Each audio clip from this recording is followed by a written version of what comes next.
Hello, kumusta kayo? Question ko para sa inyo. Bakit ba ang dami-dami sa mga kabataan ngayon o young adults, 18, kakatapos lang graduate ng college, kakatapos lang pumasa sa licensure exam, o yung nag-turn into 18 na pwede na magtrabaho.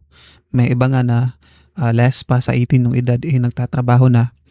Pero bakit ba ang dami sa mga nasa age range ng let's say 18 or palagay natin 17 to 30 years old ang ayaw magtrabaho sa mga private companies o kung pumasok man sa trabaho is aalis lang din at di masyadong magtatagal.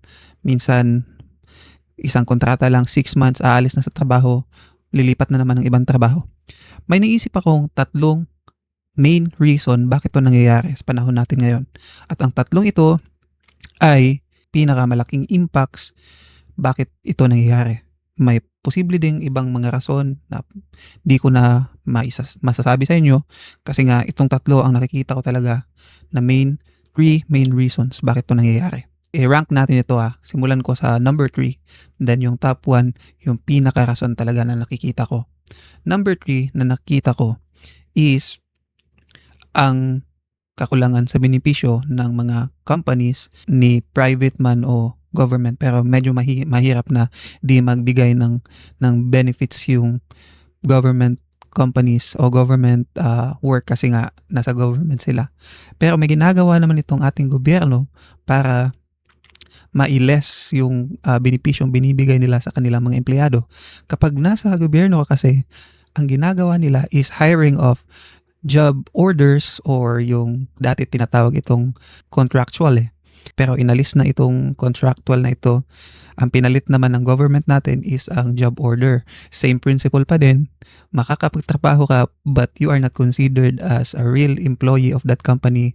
You become like a private contractor na nagtatrabaho talaga dyan sa company yan. You are treated as an employee. May mga role ka na ginagawa ng employee. Kailangan ka pumasok ng 8 to 5 kung yan ang pasokan nyo, or Monday to Saturday kung 6 na araw kayo sa isang linggo. Kailangan ka pumasok. We're talking about government pala here. So, mostly 5 days lang. Kailangan ka pa din pumasok sa government company pinapasukan mo. Yung mga role ng mga totoong empleyado is ginagampanan mo pa din. Minsan nga is mas malaki pa yung mas madami ka pang ginagawa kaysa doon sa mga nasa posisyon talaga, or they call this one merong mga item. Ganyan tayo dito sa government natin. Kulang talaga ang items o ang yung real employment na may kontrata ka talaga as real empleyado with benefits.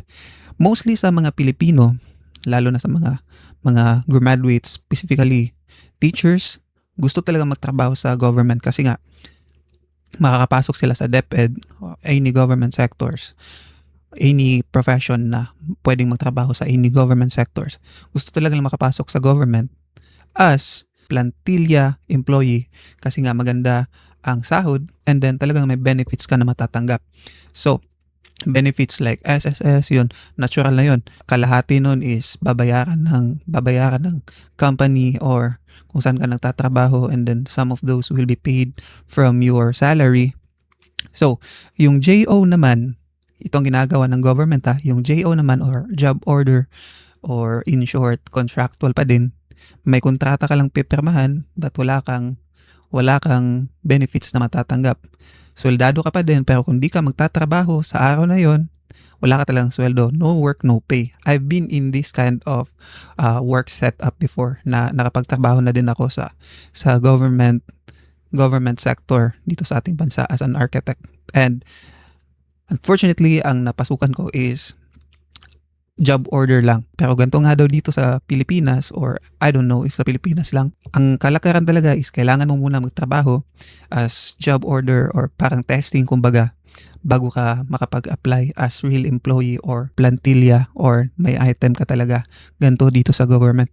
Pero sa private sectors naman, private companies, may iba naman na nagbibigay ng mabuting benefits, kumpletong benefits, pero kulang naman dun sa number 1. Number 2 muna tayo. Huwag muna tayong mag-jump sa number 1. Number 2 na nakita kong rason, kaya nilagay ko to sa number 2. Number 3 lang yung benefits, kakulangan sa benefits. Kasi Yung benefits kasi parang bonus lang naman yan eh. Kasali na din dyan yung bonus yung sa benefits. Bonus lang naman kasi yan sa trabaho, di naman yan yung pinagtatrabahuan mo talaga.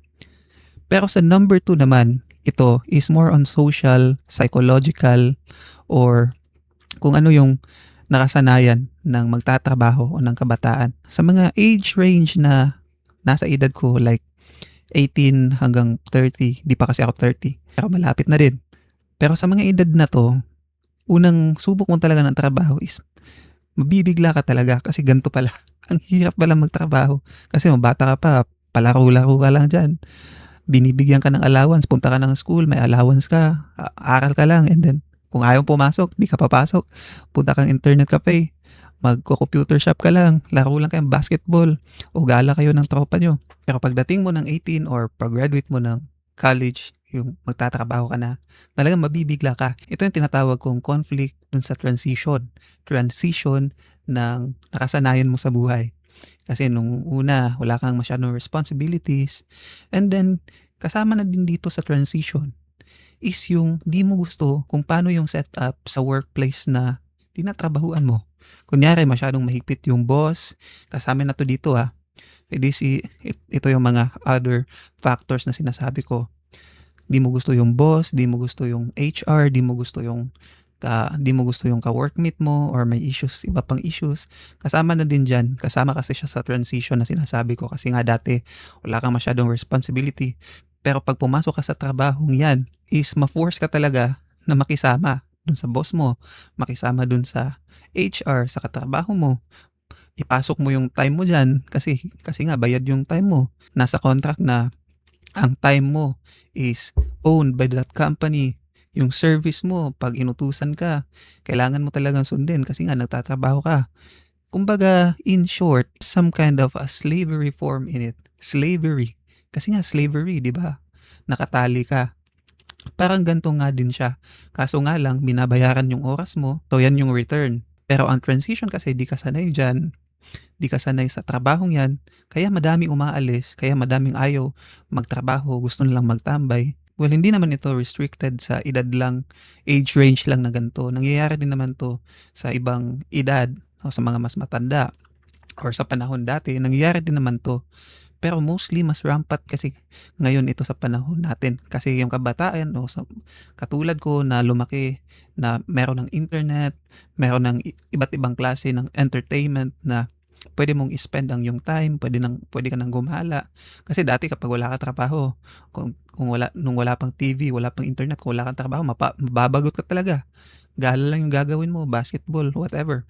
Pero ngayon, ang dami ng ibang form of entertainment na pwede mong gamitin yung time mo. Pero kung kukunin pa yan ng trabaho, kasi nga masanay kami na yung time namin is nakafocus dun sa iba't ibang klase ng media or iba't ibang klase ng form of entertainment. And then kapag nagtatrabaho kami, nakukuha sa amin yung time na entertainment na yun to enjoy life. Kaya medyo mahirap sa amin.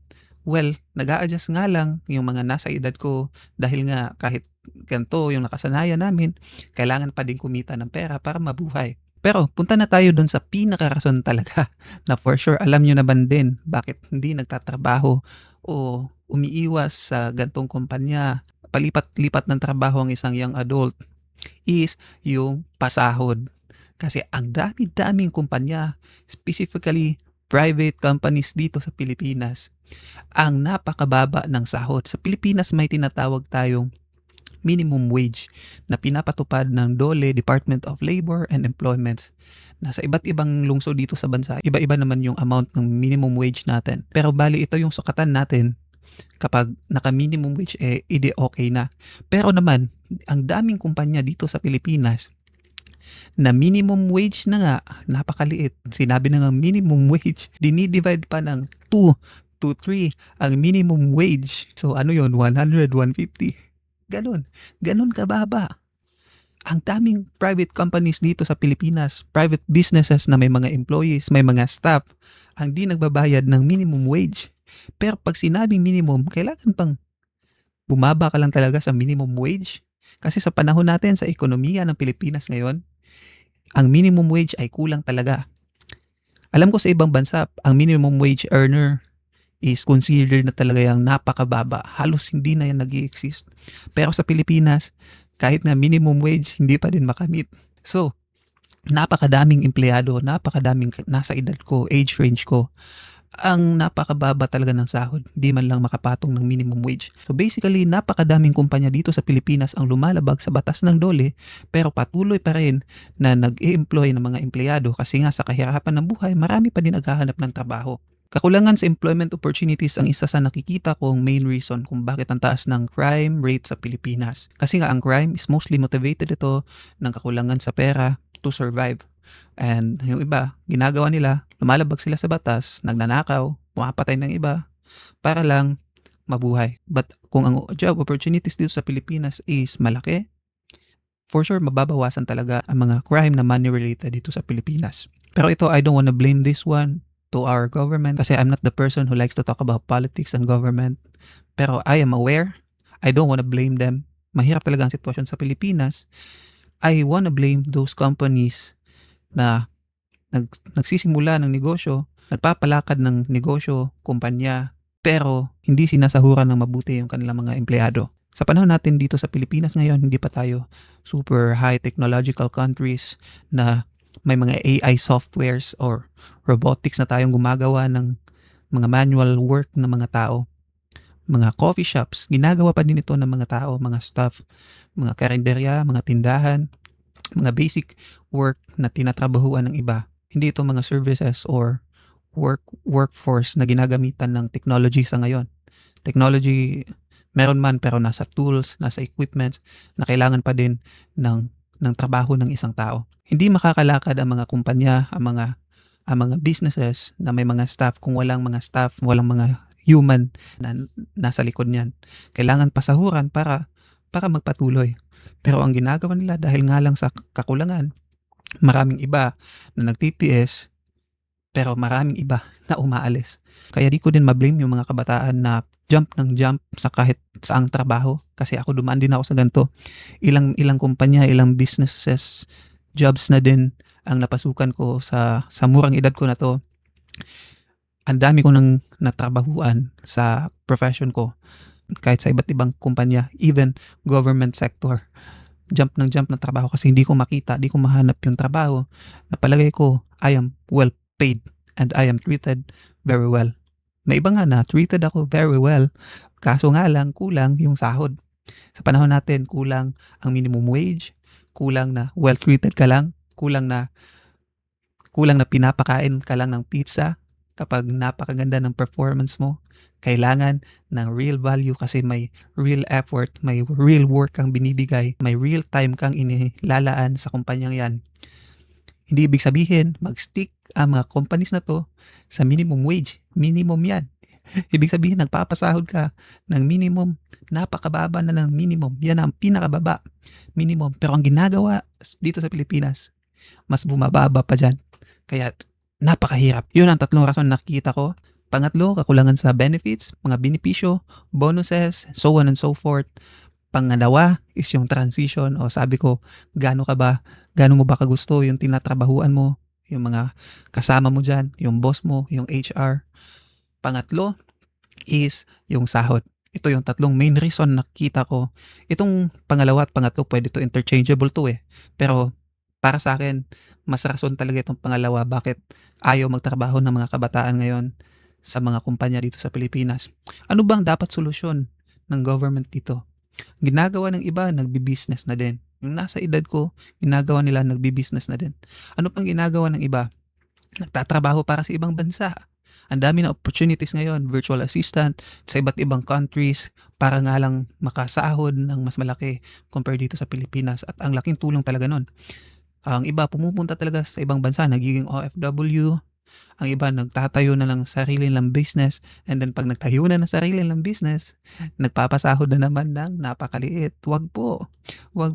At least pay your employees minimum wage. Kung karapat dapat, lakihan nyo. Napakaliit ng minimum wage.